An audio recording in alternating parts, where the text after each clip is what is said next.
How much is your mortgage interest rate? Is it, I don't know, 1%, 1.5%, maybe 2% even?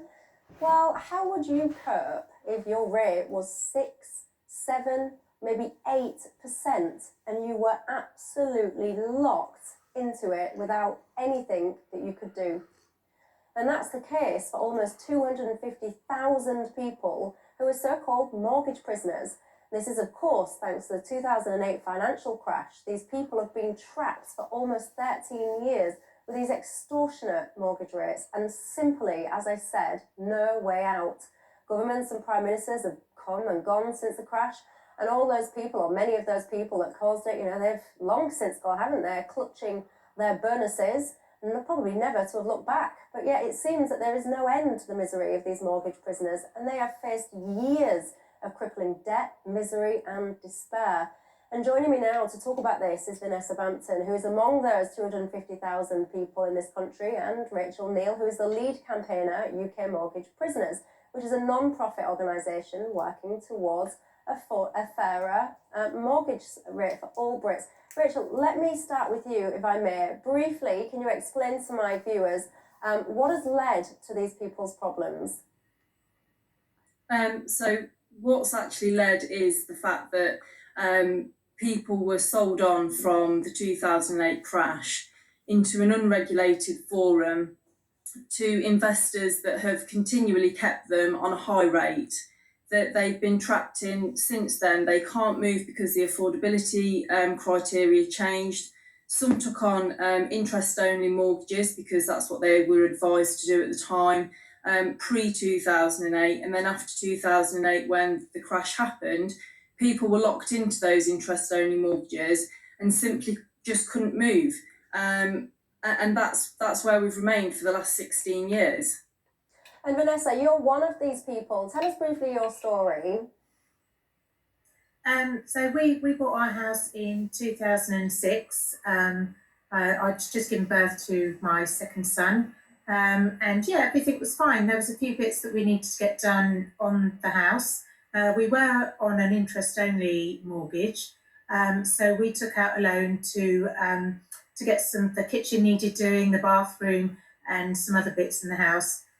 So in 2008, our mortgage doubled and it was over 7%. So we weren't able to continue paying the loan that we had taken out to do the home improvements. So we had to go to a debt management plan, and it's taken us this long to try and dig ourselves out of it.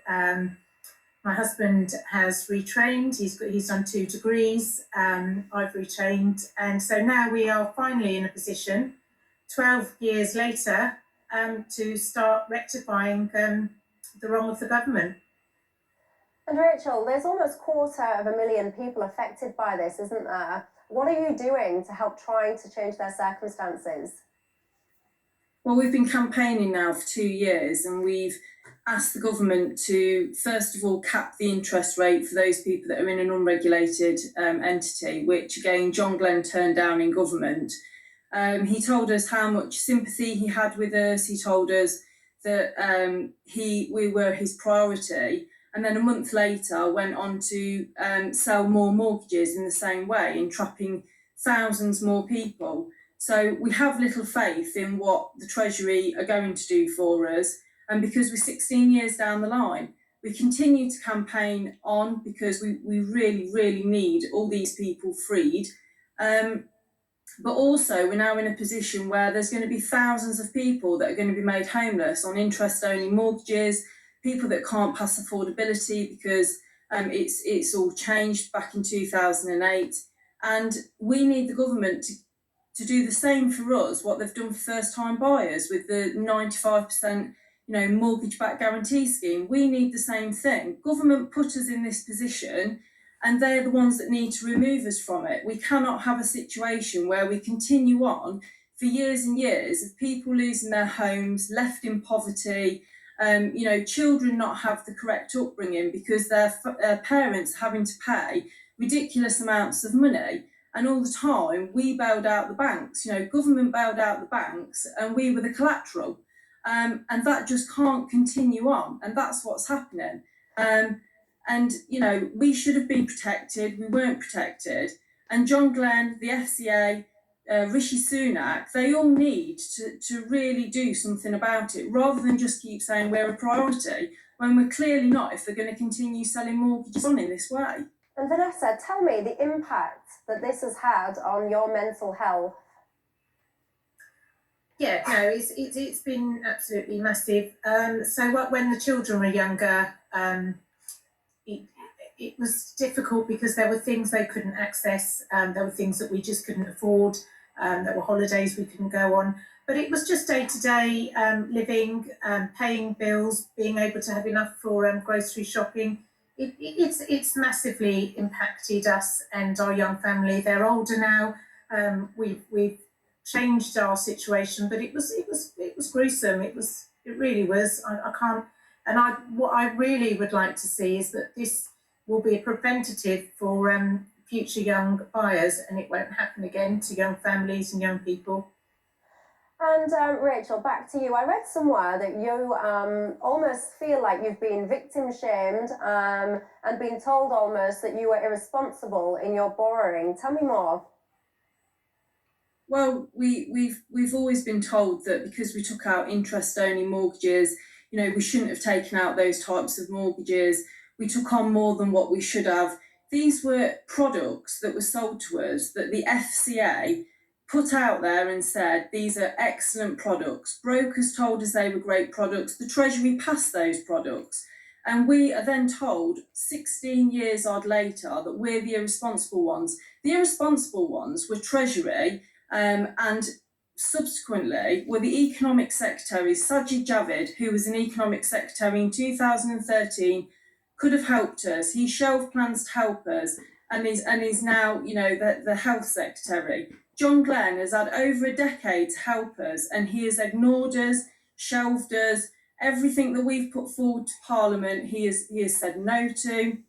Most recently, when we've been to Parliament and he's turned down the SVR cap for us, because he said that it was not fair on the wider market, even though we're not in a market. We were not sold to a market. And what we have to remember is that we were sold without consent, and this can happen to anybody. This is still continuing on. Treasury can allow your mortgages to be sold to anybody, and if you're unprotected like we are, it means that you've got years and years of misery, because I'm on an interest rate of nearly 5% and have been for the last 10 years. And these aren't companies either that are just on the high street. You can't just walk into their branch. You have to sit on the phone for hours on end, and they are ruthless when they speak to you, and they destroy your mental health, they destroy your credit files, and these are the people that Treasury have sold us onto. And Vanessa, briefly, what's next for you then with your mortgage? So at the moment, what we're looking at is paying off existing debt that has been accumulated over the period of time, the original debt that we bought to renovate the house. And then once that's done, we're looking to see whether or not we can remortgage with a high street lender, which I have tried several times and been unsuccessful because of my credit history. And Rachel, if you had a message for Rishi Sunak, what would that be? Sort the issue out. You've had over a decade to sort the issue out. These families are living in poverty, and you can resolve the issue. You can stop selling these mortgages on and be responsible. We're not the irresponsible ones. You are, and you need to start acting responsibly and sort these people's lives out, because you've ultimately sold these people's lives down the river. And last question, please. If someone's watching this and they are indeed a so-called mortgage prisoner and have never really known where to turn, where do they go for some help and support, Rachel? We've got a website, ukmortgageprisoners.com. You can join our Facebook group, again, UK Mortgage Prisoners. And, there's help on the website. There's help with a group of over 4,000 people that, are an active group that help one another. So, yeah, if you think you are one, then please join us. Okay, ladies, thank you very much and good luck with your campaign. Thank you. I promise we Thank will you. keep a close eye on this, and I'm sure it is not the last that you will have heard of it. Joanna, that must be awful.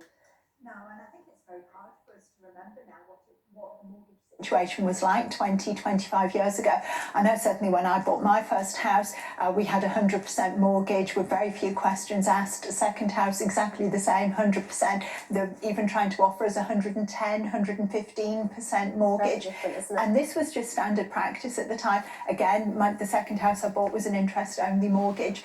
And I think the people who were speaking there, you know, they're absolutely right. We were being told that these were excellent deals to get. But it was really for people who didn't have that much money. They were exploiting people who didn't have a huge deposit to put down, who were struggling to buy a house in the first place.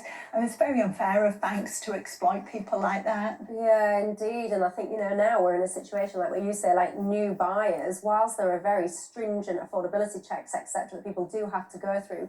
You know, you've got very, very low base rates. I think it's like 0.1% or something at the moment, the base rate, which is low, one of the lowest it's been for a very, very long time. And it's kind of, you know, you sit, and I'm trying to imagine how it would feel to be, you've got your mortgage. Many people do take a fixed term deal anyway, and that's by choice. Let's just say you take a 5-year deal, whatever.